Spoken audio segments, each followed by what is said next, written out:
capítulo 4, nós vamos fazer a leitura dos versículos 1 a 13.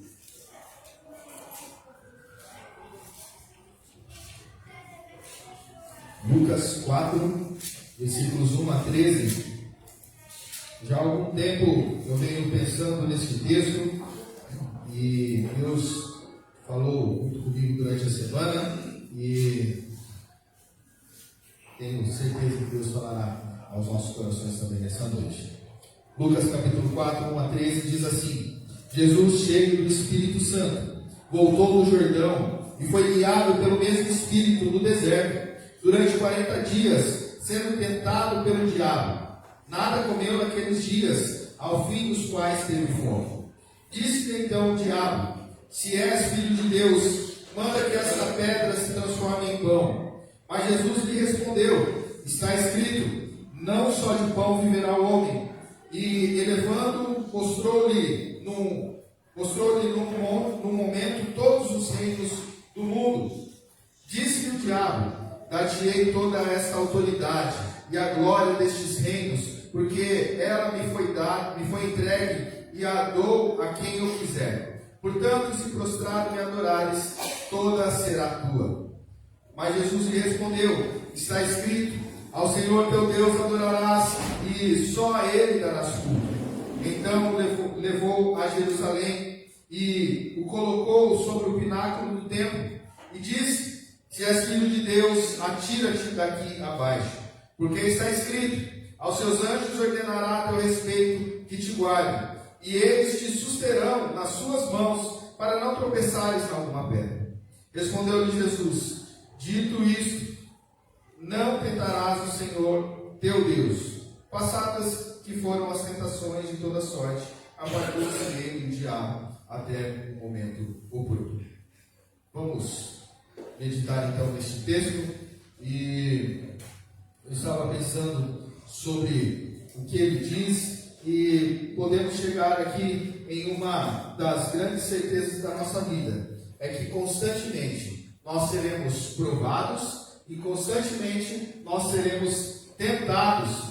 Nós seremos provados por Deus e tentados pelo inimigo, tentados pelo diabo.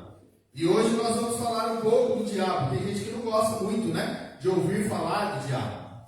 Mas a verdade é que Satanás, ele existe. E Satanás tem armado ciladas para que as pessoas caiam em tentações. Qual que é a diferença de tentação e provação? Muitas vezes nós confundimos isso. E é importante estar bem claro na nossa mente o que é provação e o que é tentação. A provação, ela vai nos levar para mais perto de Deus. Nós podemos ver o caso de Jó. Hoje foi citado aqui na escola dominical sobre isso. Jó, que era um homem íntegro, reto, temente a Deus, que se desviava do mal. E quem dá esse testemunho é o próprio Deus. E quando Jó, então, sendo esse homem tão reto, esse homem tão crente, ele passa por difíceis provações. Ele perde tudo que ele tinha financeiramente. Ele era o homem mais rico do Oriente. Ele perde tudo que ele tinha. Ele perde toda a sua família. Quase que perdeu a esposa ainda, porque a esposa fica muito brava com ele e fala: olha, amaldiçoa esse Deus e morre. E para piorar a situação, ele começa a ficar doente, ele perde a sua saúde. Jó, ele tinha tantas úlceras no seu corpo que ele usava cacos de telha para poder se coçar diante da sua enfermidade. E a palavra de Deus nos conta ainda que ele teve que aturar 3 amigos que foram ainda aparentemente com uma boa intenção para visitar a Jó. E quando eles chegam lá, ao invés de trazer uma palavra de consolo, de conforto, eles então falam que Jó está em pecado e por isso que ele está sofrendo tudo aquilo. Então, se você ler esse texto, você vai ver toda a ação e a atitude de Jó. Nós podemos ver esta provação de Deus. E esse mesmo Jó, que o próprio Deus dá testemunho dele, fala que é um homem temente a Deus, que se desvia do mal, íntegro, reto, lá no final vai dizer: Senhor, antes eu te conhecia só de ouvir, mas agora os meus olhos te veem. A provação às vezes pode ser difícil na nossa vida, mas ela nos leva para mais perto de Deus. Ela nos leva para nós termos um entendimento maior de quem é Deus. Ela nos leva a ter mais intimidade com Deus. Diferente da tentação. O intuito da tentação é nos afastar cada vez mais de Deus. Essa é a intenção do diabo. Olha o que ele fez no jardim do Éden. Ele, enquanto a serpente conversa com Eva e induz a Eva a comer do fruto, e ele é muito astuto, ele distorce as palavras. Ele chega para Eva e fala: Eva, você já viu aquele fruto que tem lá no meio do jardim? E aí Eva fala: eu sei, eu já vi, mas eu não posso comer, porque no dia que eu comer eu vou morrer. E aí o que Satanás faz? Você não vai morrer não, pode comer. No dia que você comer daquele fruto, você vai ser igual a Deus. Você vai definir o que é bom e o que é mal para a sua vida. E assim então, Eva cai nessa tentação, come do fruto, o Adão também come desse fruto e agora se afasta de Deus. Antes, no começo, quando tudo foi criado, quando o homem e a mulher estavam no jardim, antes do pecado, eles se encontravam com Deus todos os dias no cair da tarde. Agora, eles percebem que estão nus e eles não querem mais se encontrar com Deus. Eles se escondem de Deus quando Deus os chama do jardim. Consegue perceber a diferença de provação e tentação? Essa é uma grande verdade na nossa vida. E até Jesus foi tentado e ele permaneceu firme na tentação. Olhando para esse texto aqui, nós vemos que Jesus tinha acabado de ser batizado. Se você olhar aí no capítulo 3 de Lucas, os versículos 21 e 22, vai dizer: e aconteceu que ao ser todo o povo batizado, também foi Jesus, e estando ele a orar, o céu se abriu, e o Espírito Santo desceu sobre ele em forma corpórea como pomba, e ouviu-se uma voz do céu: tu és o meu filho amado, em ti me comprazo. Que experiência maravilhosa! Jesus Cristo sendo batizado no Rio Jordão, agora o céu se abrindo, a voz do Pai Celestial dizendo: olha, você é o meu filho em quem eu tenho prazer, em quem eu me comprazo.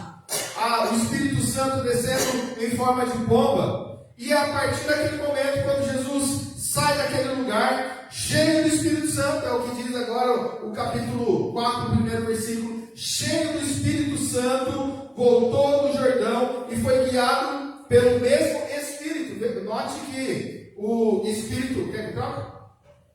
Não? O mesmo Espírito aí está com letra maiúscula. O mesmo Espírito Santo, aquele que desceu sobre Jesus Cristo no batismo, o leva para o deserto. E agora ele no deserto, então ele é tentado. Ele passa por algumas tentações. O Lucas relata que Jesus está cheio desse Espírito. E ele jejua então por 40 dias completos. E ele é tentado durante esses dias, de acordo com Lucas e Marcos. Esse relato está nos 3 evangelhos sinóticos, Mateus, Marcos e Lucas.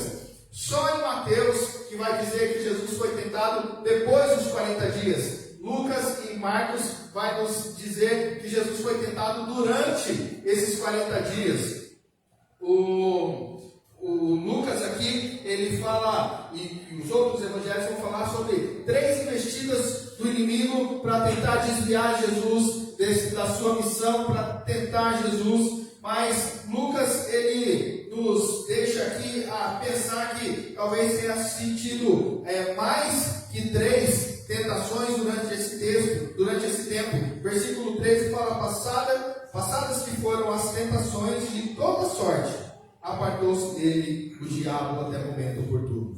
Provavelmente o diabo tentou com outras coisas, mas a palavra de Deus aqui registra apenas essas 3. A diferença do registro de Lucas é a ordem dessas tentações. Em Mateus e Marcos, Jesus é tentado a transformar pedra em pão. Jesus é tentado a pular do pináculo do templo, de cima do templo, e por fim ele é tentado a adorar a Satanás. E aqui Lucas ele inverte a segunda e a terceira. Mas isso não faz diferença. O fato é que nós somos tentados.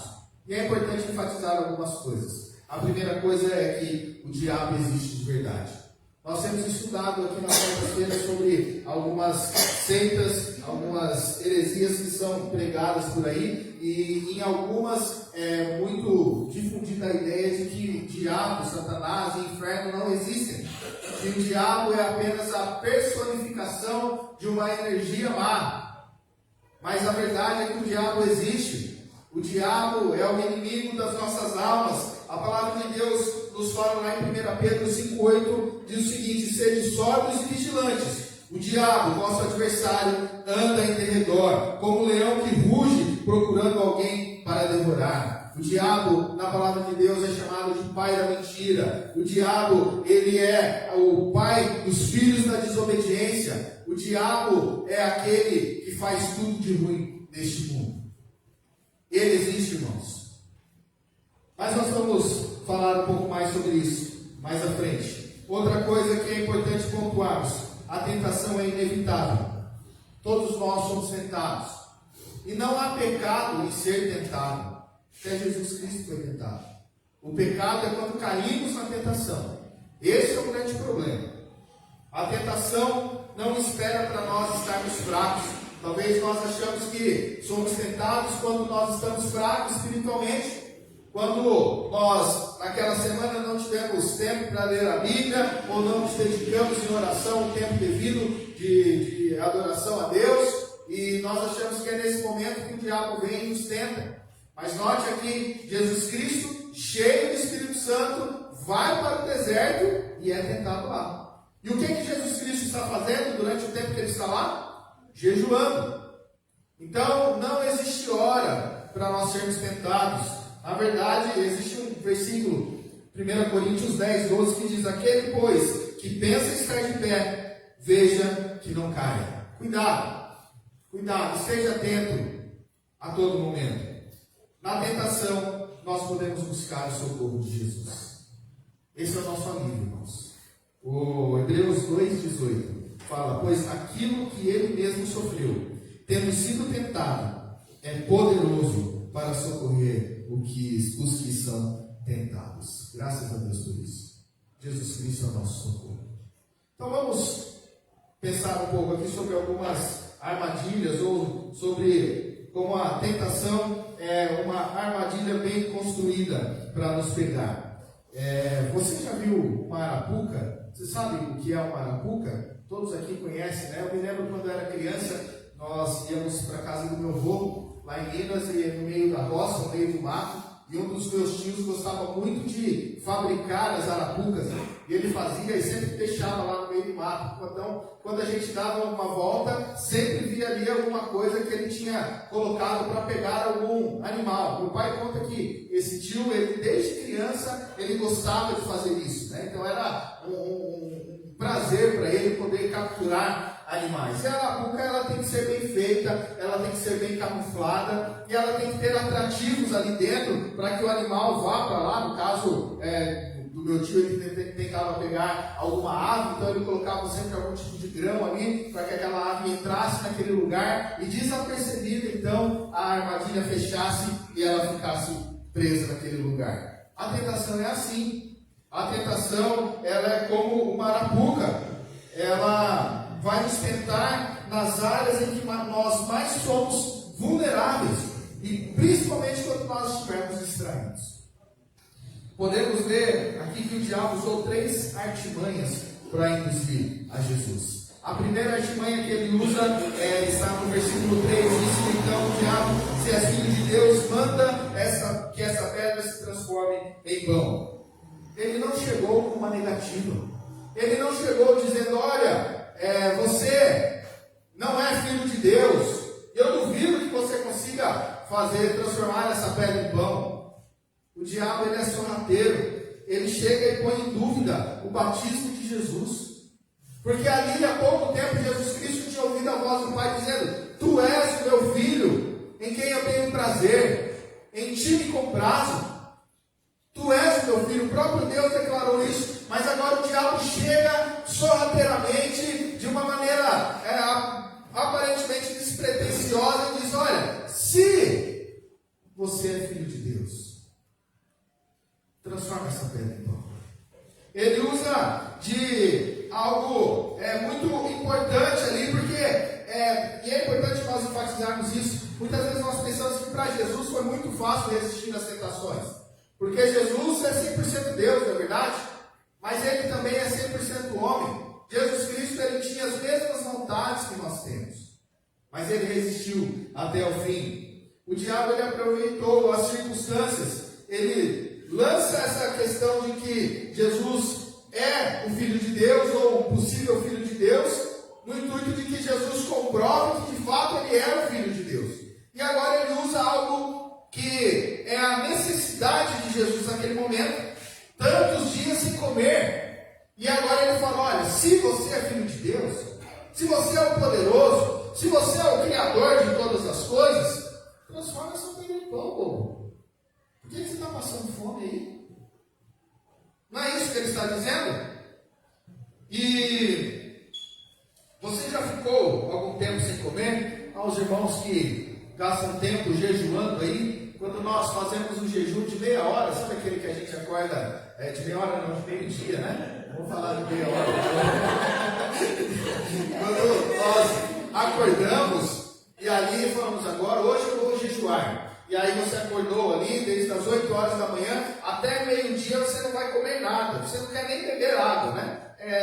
Há alguns relatos aqui que esse jejum de Jesus, que era o costume dos judeus ao fazer jejum, eles tomavam água durante esse tempo, né? Mas nós, muitas vezes, quando queremos fazer jejum, queremos nos abster de tudo, né? E aí não tomamos nada, não bebemos água, não comemos nada, mas daí na hora que chega ao meio-dia, a gente está comendo tudo que vê pela frente, né? É pão, é comida, já queremos logo a sobremesa e comemos tudo ao mesmo tempo, né? Porque a gente fica 4 horas sem comer, a gente já está ali com o nosso estômago doendo, né?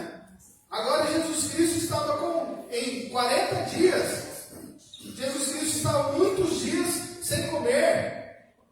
A necessidade de comer era muito grande. Como eu disse, ele era humano, 100% humano. Ele estava com fome. Essa era a fraqueza. Agora imagina você que já precisou fazer o jejum de um dia para algum exame, alguma coisa assim. Ou quando você foi comer, né, você até talvez sonhava com comida. E Jesus Cristo nega agora. O diabo, ele usa, num primeiro momento, o ponto forte de Jesus, se você é filho de Deus, e agora ele usa o ponto fraco naquele momento.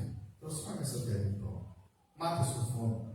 Mata o que está te incomodando nesse momento. Depois que ele ataca o ponto forte, ele ataca o ponto fraco. E ele coloca em xeque, então, o poder de Jesus. Ele coloca em xeque a divindade de Jesus. Ele coloca em xeque a bondade e o cuidado do Pai também. Se fosse traduzir em outras palavras, talvez a pergunta de Satanás para Jesus teria esse sentido: se Deus é bom, por que seu filho passa fome? Se Deus é bom, por que o seu filho está no deserto, sozinho, desprotegido? Era essa a indagação do inimigo naquele momento. O diabo é astuto, irmãos. Mas Jesus responde. Jesus, todas as respostas dele, ele responde assim: está escrito. Jesus responde sempre baseado na palavra de Deus. A segunda artimanha do inimigo, depois dele usar o ponto forte e o ponto fraco, ele vai usar uma segunda estratégia, versículos 5 a 7. E elevando, mostrou-lhe num momento todos os reinos do mundo. Disse-lhe o diabo: dar-te-ei toda esta autoridade e a glória desses reinos, porque ela me foi entregue e a dou a quem eu quiser. Portanto, se prostrado me adorares, toda será tua. Irmãos, note que Jesus Cristo tinha uma missão. Qual que era a missão? Resgatar o povo de Deus, morrer pelos pecados, pagar pelos pecados de toda a humanidade. E as pessoas, muitos achavam que Jesus Cristo tinha chegado para libertar o povo de toda a opressão do Império Romano. O Império Romano oprimia todos os judeus ali. E eles achavam que agora Jesus Cristo ia ser esse libertador político, que além de perdoar os pecados, Jesus Cristo ia derrubar César e tomar o lugar ali como o imperador de todo o mundo. As pessoas esperavam isso, por isso quando Jesus morreu, muitos ficaram decepcionados. Agora a proposta aqui de Satanás é a seguinte: olha, vem que eu vou te dar tudo que você quer. Eu vou te dar o mundo inteiro. E você não vai precisar passar por uma cruz, não. Você só precisa me adorar.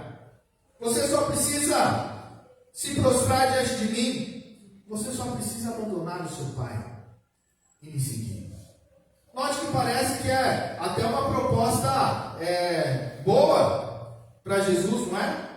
Se Jesus Cristo veio para libertar o povo, agora ele ia governar sobre esse povo. E não ia precisar passar pela cruz. O diabo, ele é astuto, irmãos. O diabo, ele usa de coisas que aparentemente são boas, mas que nos levam à escravidão, que nos levam para longe de Deus, que nos levam a apostatar do cuidado de Deus.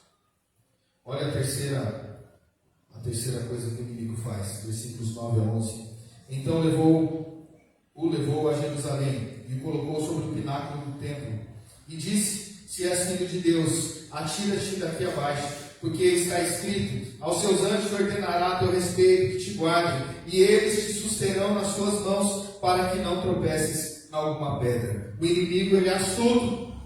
Ele usa da palavra de Deus para poder desvirtuar a missão de Jesus, para poder tentar a Jesus. O inimigo, ele conhece a palavra de Deus, mas é o pior exegeta que existe. Porque ele tenta mudar, ele não quer falar o que é verdadeiro. Quando ele fala sobre isso, ele está citando o Salmo 91, os versículos 11 a 12, que diz isso mesmo: porque aos seus anjos dará ordens a teu respeito, para que te guardem em todos os teus caminhos. Isso ele omitiu.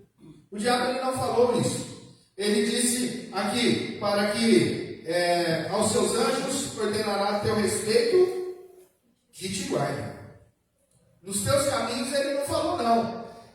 Ele mudou aqui o sentido. O que significa esses caminhos? O texto lá de Salmo 91 vai dizer que Deus, ele cuida, que ele sustenta aqueles que estão nos caminhos de Deus, aqueles que estão fazendo a vontade de Deus, aqueles que estão obedecendo a Deus. E se Jesus Cristo agora se rendesse à vontade de Satanás, Jesus Cristo estaria desobedecendo a Deus. O inimigo, ele é astuto. Ele tenta nos levar, usando muitas vezes algo até sagrado, para nos levar para longe de Deus. Como eu já disse, nós estamos estudando as seitas. Uma das seitas que me deixou mais perplexo, ou até assustado, foi uma que se diz cristã.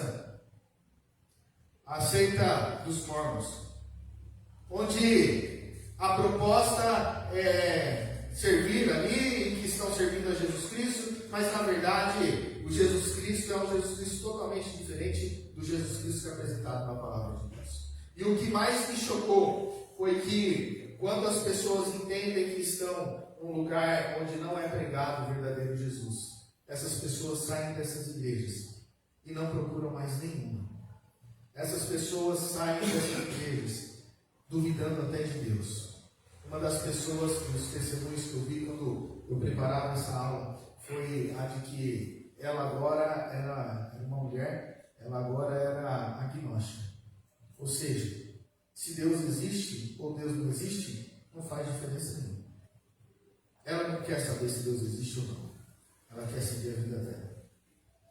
Isso é muito triste, meus irmãos. O inimigo, ele usa disso. Ele traz uma roupagem de algo sagrado, mas por dentro ele está podre. O inimigo, ele engana. A proposta dele aqui para Jesus é levar a Jesus Cristo a uma falsa confiança na proteção de Deus. A proposta aqui é para que Jesus realize um milagre, apenas para se exibir. Olha, pula daqui de cima. Mostra o seu poder. O que isso mudaria na condição de Jesus naquele momento? O que isso mudaria na missão de Jesus naquele momento? Não mudaria nada. Era apenas uma exibição do poder. Irmãos, quantos de nós não somos tentados dessa forma? Nós somos tentados dessas três maneiras. Quantas vezes o diabo nos tenta usando os nossos pontos fortes e os nossos pontos fracos? Ele olha para a nossa fé e diz: olha, você não acredita que Deus é bom? Se Deus é bom, por que existe tanta fome nesse mundo? Por que você está passando fome? Se Deus o ama, por que você está passando por essa situação? Por que você está em abuso? Se Deus é fiel, por que você está doente? Se Deus é amor, por que você perdeu o emprego? Se Deus está com você, por que você se sente em solidão? Você consegue perceber esse lado do inimigo?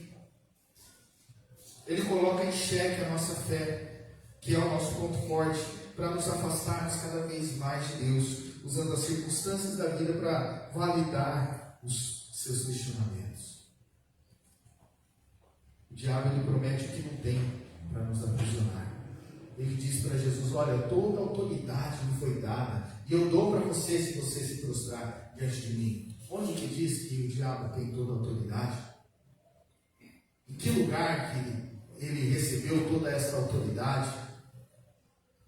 A palavra de Deus diz que o mundo jaz no maligno, mas não diz que ele, que é o dono de todas as coisas, que ele tem autoridade sobre essas coisas. O diabo é um cachorro preso na corrente, na coleira de Deus. Ele vai até onde Deus permitir e ele não passa dali. Mas ele promete o que ele não tem. Ele se mostra vencedor, ele se mostra feliz, ele se mostra poderoso, mas na verdade ele é um derrotado, ele é um infeliz, ele é um condenado.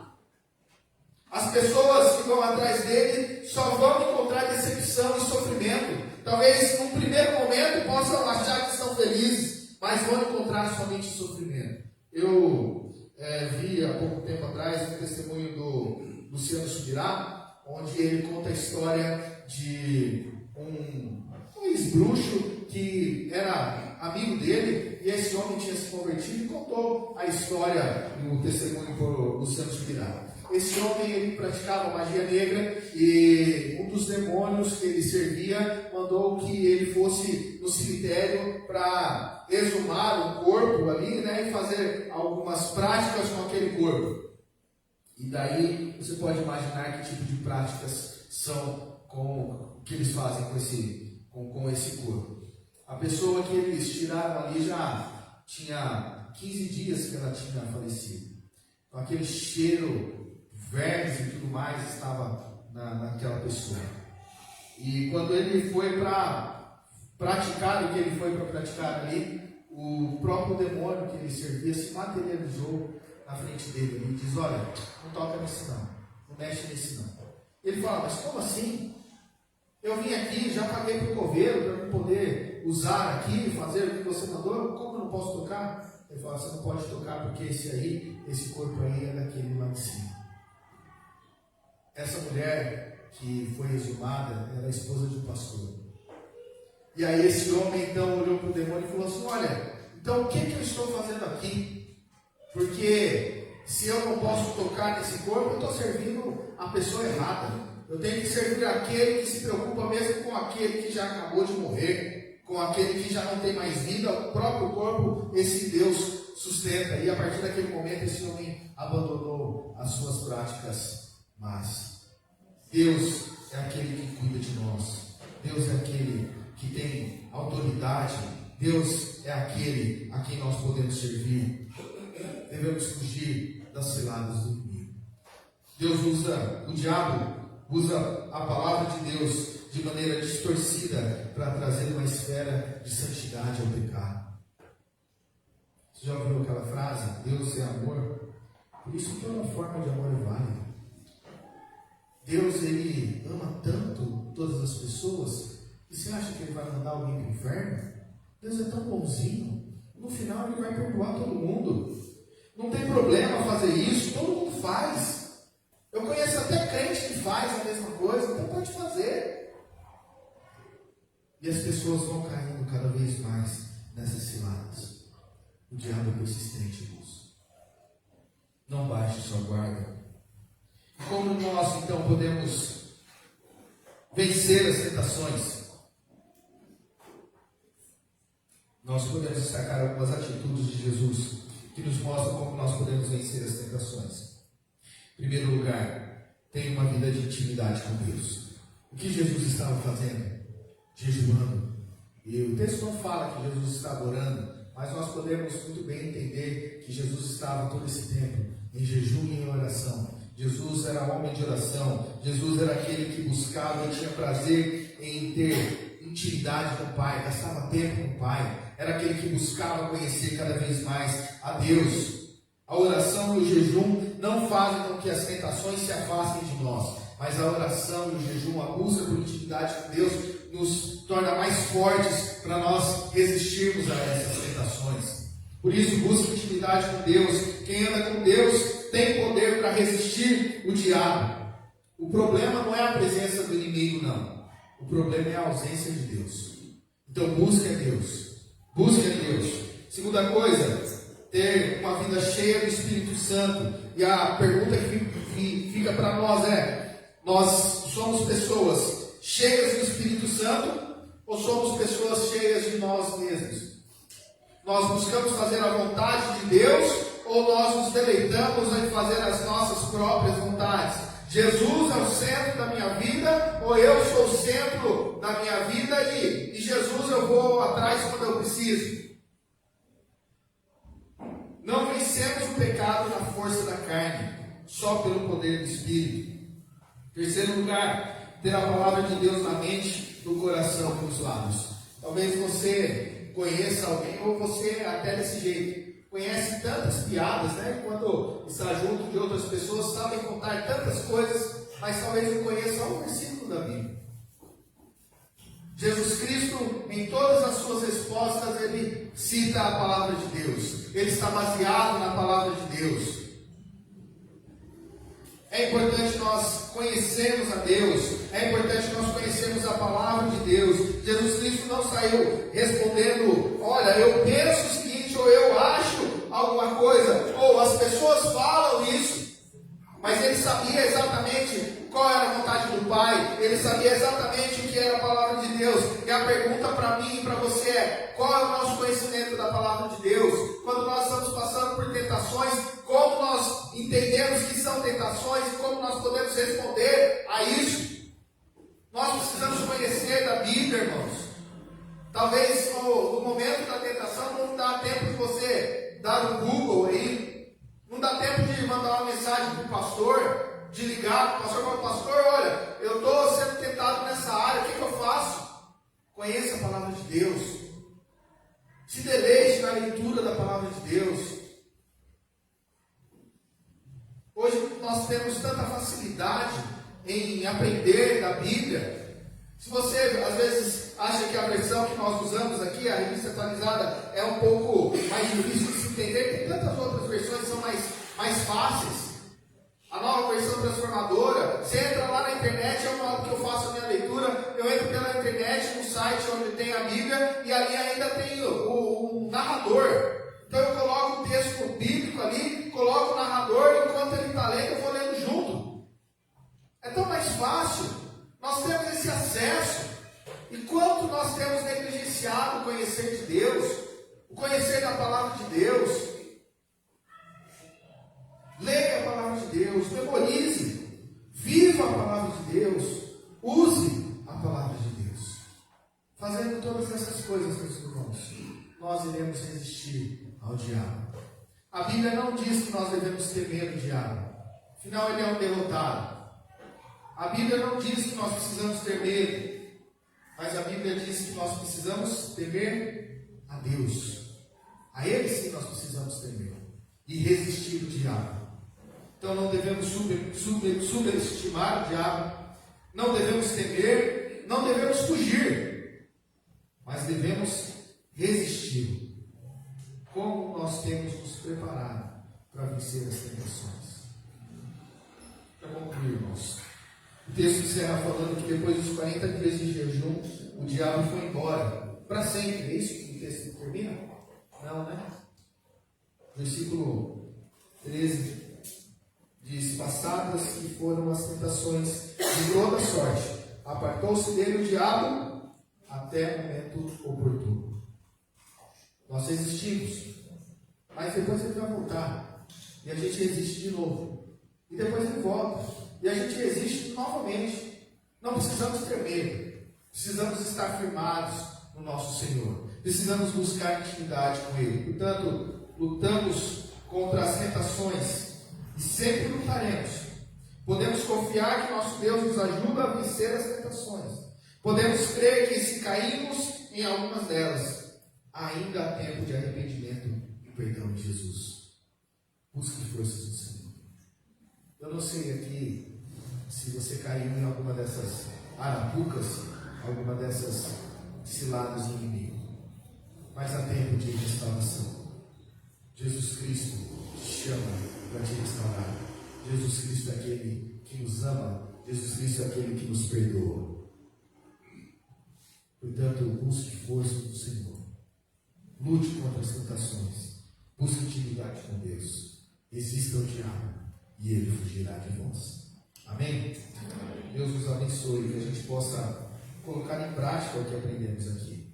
Enxergar quando o inimigo tem investido contra nós e lutarmos com o que Deus tem nos preparado para lutar. Buscando a Deus, lendo a palavra de Deus, conhecendo a Ele e buscando o socorro do Senhor, porque Ele conhece aquilo que nós fazemos.